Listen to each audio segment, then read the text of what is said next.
Guys সন্ধিয়া 7 মান বজাত যোৰহাট তৰাজানত পিটপিটাই ঘূৰি ফুৰিছিলো। তেনেকুৱাতে আকৌ এই কুম্ভকৰ্ণ ভোগটো ক'ৰ পৰানো আহি হেঁচা মাৰি ধৰিলে গমকেই নাপালো। আৰু ৰৈ নাথাকি চিধাই গৈ তৰাজান সোণাৰী গাঁৱত থকা হৰেকাত সোমালো। হৰেকাৰ নামটো বহুতৰ মুখে মুখে শুনি থাকো। আৰু গৈ পাই বাহিৰৰ পৰা ইয়াৰ ভিতৰৰ ইণ্টেৰিয়ৰটো দেখি এই কুম্ভকৰ্ণৰ চকু চাট মাৰি ধৰিছিল ৰাইজ। তাৰ পাছতে আৰু চুচুক চামাকৈ ভিতৰত সোমাই গলো আৰু চাট মাৰি ধোৱা চকুটো ডাঙৰকৈ মেলি মেনুখন চোৱাত লাগিলো। আপুনি ইয়াত মকটেল ননভেজৰ পৰা আৰম্ভ কৰি ম'ম' বিৰিয়ানী আৰু আপোনাৰ মনে বিচৰা বহুত কিবা কিবি ইয়াত পাই যাব। মই অৰ্ডাৰ কৰিলো 2 কাপ লেমন টি। মেনুখনৰ স্পেচিয়েল লিষ্টত থকা কোনোদিন দেখি নোপোৱা নাম নুশুনা চিকেন টিক্কা সিজলাৰ আৰু অৰ্ডাৰ কৰিলো হাক্কা নুডলছ। পিছে আপুনি দিয়া অৰ্ডাৰটো আপোনাৰ মুখৰ আগত দিয়েহি মানে আপুনি পঢ়িব পৰাকৈ কেইখনমান কিতাপ, দুটামান খেলা বস্তু আছে। পিছে মই আকৌ কিতাপৰ লগত লং ডিষ্টেন্স ৰিলেশ্যনশ্বিপত আছো নহয় ৰাইজ।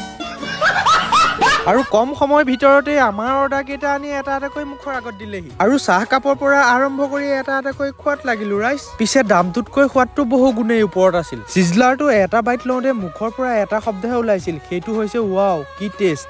কম দামত যদি ভাল সোৱাদ ল'বলৈ বিচাৰে তেন্তে এই ৰেষ্টুৰেণ্টখন কেতিয়াও মিছ নকৰিব। লোকেশ্যনটো ভালকৈ কৈছো শুনক। যোৰহাট তৰাজানৰ 1 নং সোণাৰী গাঁও চাৰিআলিটোৰ পৰা সোণাৰী গাঁও ফালে ঘূৰি মুখতেই পাব এই ৰেষ্টুৰেণ্টখন। আৰু আপোনাৰ গাড়ী বা বাইকখনৰ পাৰ্কিঙৰ বাবে ভাল এটা আহল বহল এৰিয়াও আছে। বাৰু আজিলৈ ইমানখিনি আছিল। যদি ভাল লাগিলে ভিডিঅ'টো তেন্তে ফ'ল'টো কিন্তু কৰি থৈ যাব একেবাৰে নাপাহৰিব।